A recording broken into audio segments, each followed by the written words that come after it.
আসসালামু আলাইকুম। আসলে শেখ হাসিনা দেশ থেকে পালিয়ে যাবার পর থেকে অনেক আওয়ামীপন্থীরা রয়েছে যারা বলে শেখ হাসিনাই ভালো ছিল। শেখ হাসিনাই ভালো ছিল। শেখ হাসিনা এতটাই ভালো ছিল যে আমি ভিডিওতে যে জায়গাটি দেখাচ্ছি এটি হলো বাগেরহাট জেলার মোরেলগঞ্জ থানার ফেরিঘাট। আসলে এই জায়গাটি অনেক দিন ধরে খুবই খারাপ অবস্থা। বৃষ্টি আপনারা দেখতে পাচ্ছেন যে কতটা খারাপ অবস্থা। তো শেখ হাসিনা অনেক উন্নয়ন করছে দেশের জন্য, অনেক কাজ করছে। তো এই হলো কাজের নমুনা। মানে শেখ হাসিনা তো চলে গেছে, তার সাথে সাথে তার উন্নয়নও পালিয়ে গিয়েছে। তারা উন্নয়ন করতো মূলত নিজেদের পকেট ভারী করার জন্য। সেটা যদি না হইতো তো এই রাস্তাটা বেশি দিন হয়েছে করেনি, এর মধ্যেই আবার খারাপ হয়ে গেছে।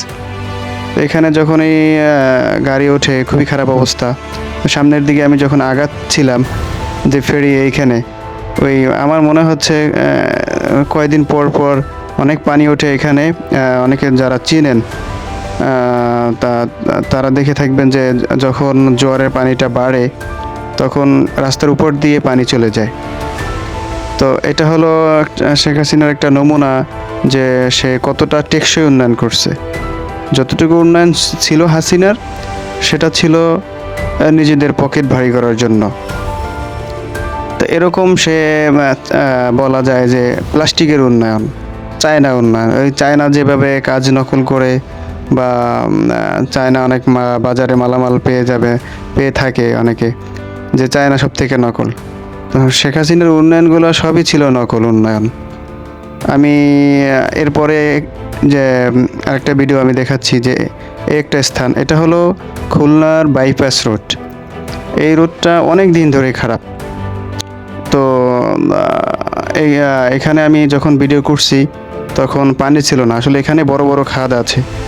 যারা চেনেন যে খুলনা 0 পয়েন্টের পরে খুলনা শহরের ভিতরে ঢুকতে উত্তরণ যে একটা স্তম্ভ রয়েছে, এরপরেই এই জায়গাটি যে খুলনার ভিতরে নামার আগ মুহূর্তে।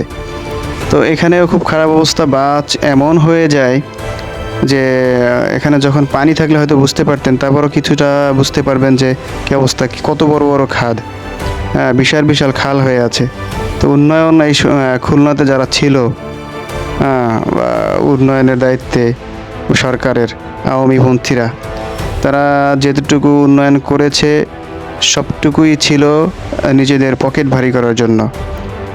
টেকসই কোনো উন্নয়নে ছিল না এবং মানুষের উপকার হয় সেই দিকটা না তাকিয়ে তারা এরকম উন্নয়ন করতো। আর যে একটা জায়গা আমি দেখাচ্ছি, এটা হলো সোনাডাঙ্গার পরে, ময়ূর ব্রিজের পরে এই জায়গাটি। সম্প্রতি কেউ কাজ ধরেছে, হয়তো কিছু একটা করবে, কিন্তু এই জায়গাটি অনেক বছর ধরেই খারাপ। আমি 17 সাল থেকে এখান থেকে যাতায়াত করি খুলনায়। আপনারা জানবেন যে এখানে হাফ কিলোমিটারও না। তো এই জায়গাটুকু উন্নয়ন করার কেউই ছিল না, কেউই হয়নি। এই জায়গাটার অবস্থা খুবই খারাপ।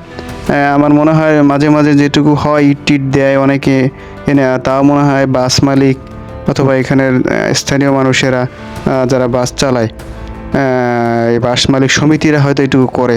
কিন্তু সরকারের পক্ষ থেকে যদি উন্নয়ন হইতো তাহলে এখানের অবস্থা এরকম হতো না।